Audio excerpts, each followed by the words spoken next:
حلاج کی بات جب بھی ہوتی ہے تو انا الحق سے ہی ہوتی ہے، یعنی نہ تو انا الحق سے پہلے نہ انا الحق کے بعد، یعنی کچھ بھی نہیں، صرف انا الحق۔ اور انا الحق کو بھی جس طرح سے لوگوں نے سمجھا ہے وہ تو شاید حلاج کی مراد نہیں تھی، اور جو حلاج کی مراد تھی وہ ان کی ان بات کے اندر کی اصل بات تھی کہ جن پر وہی شخص مطلع ہو سکتا ہے جو بات کو سمجھنے کا فن جانتا ہے۔ کسی بھی متن کو سمجھنے کے لیے آپ کو اس سے پہلے ماتن یا متکلم، کلام کو سمجھنے سے پہلے متکلم کے ذہن کی اصطلاحات یا اس کی مراد کو سمجھنے کی کوشش کرنی ہوگی تاکہ آپ مراد متکلم یا متن کو اچھی طرح سے تفہیم کر سکیں۔ لیکن حیرت ہے، صوفیہ کے بارے میں ان کا ایک جملہ لیتے ہیں اور بغیر صوفی ہوئے یا بغیر اس اسکول آف تھاٹ کی پوری اصطلاحات اور ان کی مرادات اور ان کے اشارات کو سمجھے، ان کی اصطلاحات کو جانے، رائے قائم کر لیتے ہیں، چاہے وہ تردید میں ہوں، انکار میں ہوں یا چاہے اقرار میں ہوں، وہ اس پہ رائے قائم کر لیتے ہیں، پھر اس پہ آگے عمارت کھڑی کرتے ہیں اور چلتے جاتے ہیں یہاں تک کہ جہاں تک جا سکتے ہیں جاتے ہیں۔ شیخ اکبر کے بارے میں بھی اسی طرح سے کہ جب بھی شیخ اکبر کا نام آتا ہے، شیخ ابن عربی کا، تو وحدت الوجود وحدت الوجود وحدت الوجود کی گردان شروع ہو جاتی ہے۔ اب وحدت الوجود ہے کیا، اور وہ شیخ کے ہاں کیا ہے، اور شیخ اس وحدت الوجود میں کیا فرمانا چاہ رہے ہیں، شیخ کے ہاں وجود کی تعریف کیا، شیخ کے ہاں وحدت کی تعریف کیا، شیخ کے ہاں تنزلات کیا ہیں، شیخ کے ہاں آیان کیا ہیں، موجودات خارجیہ کیا ہیں، یا کس سطح پہ وہ کس تناظر میں وہ بات کرتے ہیں، تعبیریں قائم کرتے ہیں، تو تعبیر کیا ہے، شیخ کے ہاں تعبیر کی تعریف کیا ہے۔ شیخ جب تعبیر لیتے ہیں تو وہ ان کا تعبیر لینے کا منہج کیا ہے، منہج کیا۔ شیخ فلاسفہ کی جو اصطلاحات ہیں یا ان کے ہاں جو ان کے معقولات ہیں ان کو کس حد تک قبول کرتے ہیں یا نہیں کرتے، یہ ساری چیزیں جانے بغیر کیسے آپ یک کہہ دیتے ہیں کہ شیخ صرف وہ وحدت الوجود کی بات کرتے ہیں۔ شیخ کی تعبیرات اگر آپ دیکھیں تو فصوص الحکم میں وحدت الوجود ہے، چلے مرکزی حیثیت ہے، لیکن اس کے بیان میں جو شیخ نے تعبیرات قائم کی ہیں اس کو توجہ سے اور تسلی سے کسی نے پڑھا ہے، وہ فتویٰ ٹھوک دیتے ہیں یا بات آگے چلا دیتے ہیں۔ اس کے بعد شیخ کی تمام کتب کو دیکھیں، تمام کتب کو دیکھیں گے تو پھر کلی حیثیت میں معلوم ہوگا کہ شیخ کا اصل موضوع کیا ہے۔ اس کے بعد حضرت مجدد الفسانی کے بارے میں بھی کہ آپ کے بھی 2-4 باتیں لوگوں کو یاد ہیں، لیکن اگر آپ کی ساری کتابیں دیکھیں اور آپ کے ان مکاتیب کا مطالعہ کریں تو معلوم ہوگا کہ شیخ نے فقہی استدلالات بھی کی ہیں،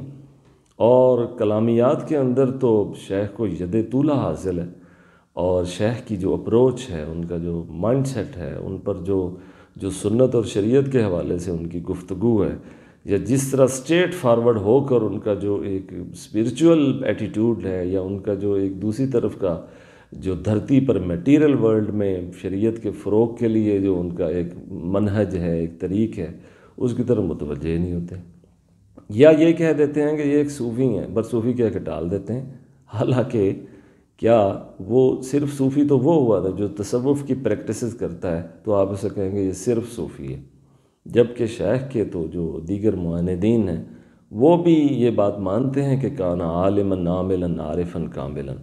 اس لیے میں یہ کہنا چاہتا ہوں کہ کسی بھی شخصیت یا کسی بھی گروہ یا کسی بھی مکتبہ فکر پر جب آپ کوئی تبصرہ کریں، کوئی تجزیہ کریں یا کوئی رائے قائم کریں،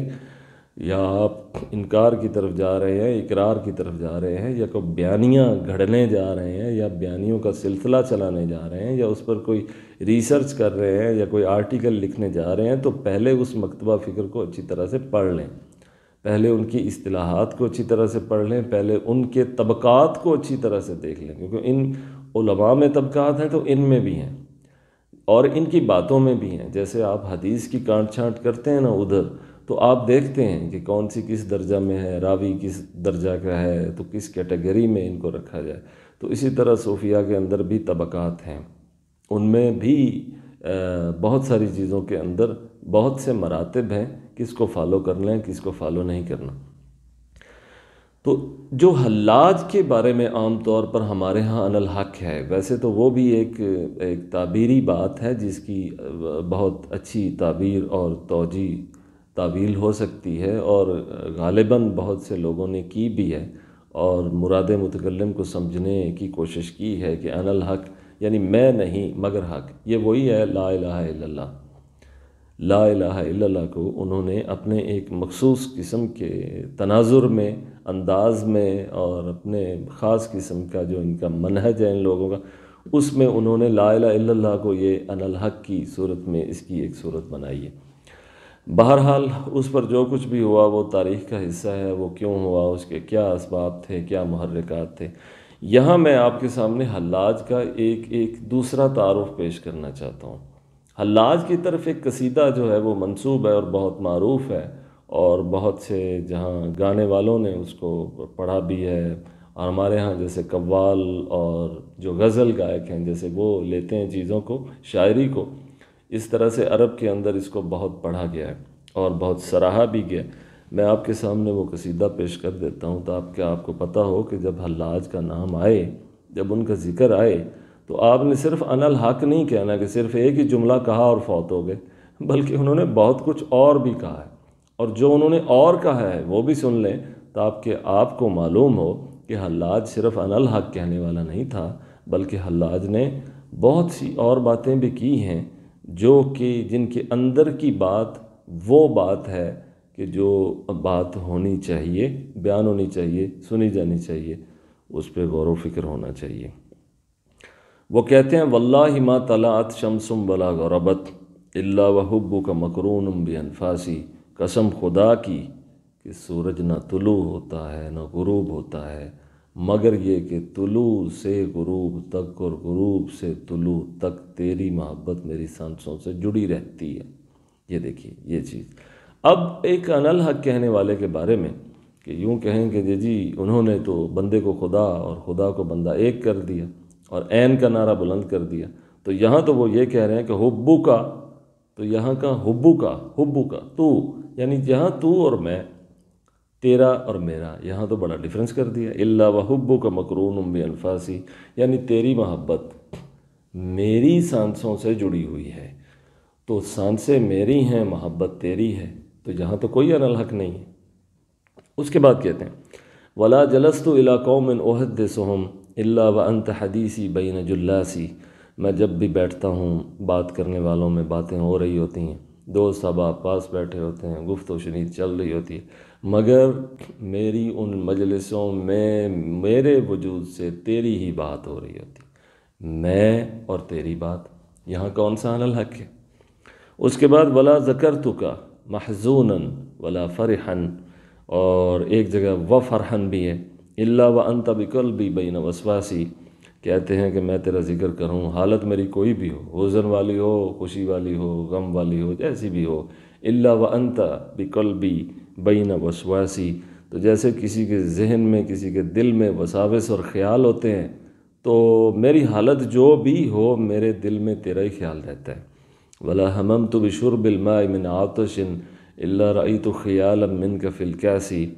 اس کے بعد کہتے ہیں پیاس جب مجھے لگے تو میں پیالے کی طرف دیکھتا ہوں، اس میں پانی ہوتا ہے، میں چاہتا ہوں پانی پیوں، دیکھتا ہوں تو اس پانی کے اندر تیرے نام، تیرا نام، تیرا نام، اسی کی صورت دیکھتا ہوں، اسی کی صورت دیکھتا ہوں، یعنی یہاں تک کہ میں کھانے پینے میں بھی تیرے اسم کی صورت دیکھتا ہوں۔ اللہ تعالیٰ صورت میں آنے سے پاک ہے، صورت کے اندر اس کی تجلی ظاہر ہوتی ہے، مواد میں اس کی تجلی ظاہر ہوتی۔ شیخ کہنا چاہتے ہیں مجھے جب بھی پیاس لگے اور میں پینے لگوں تو پیالے کے پانی میں میں تیرے اسم کی صورت دیکھتا ہوں، تیری ذات کا دھیان مجھ پر اتنا غالب ہے کہ میری توجہ کھانے پینے میں بھی تیری طرف ہی رہتی ہے۔ میں یہاں پہ وہ روایت بھی عرض کر دوں جس میں صحابی روایت کرتے ہیں کہ ہم جب رسول کریم صلی اللہ علیہ وسلم کے ساتھ کھانا کھاتے تھے تو ہم کھانے سے خدا کی تسبیح سنتے تھے۔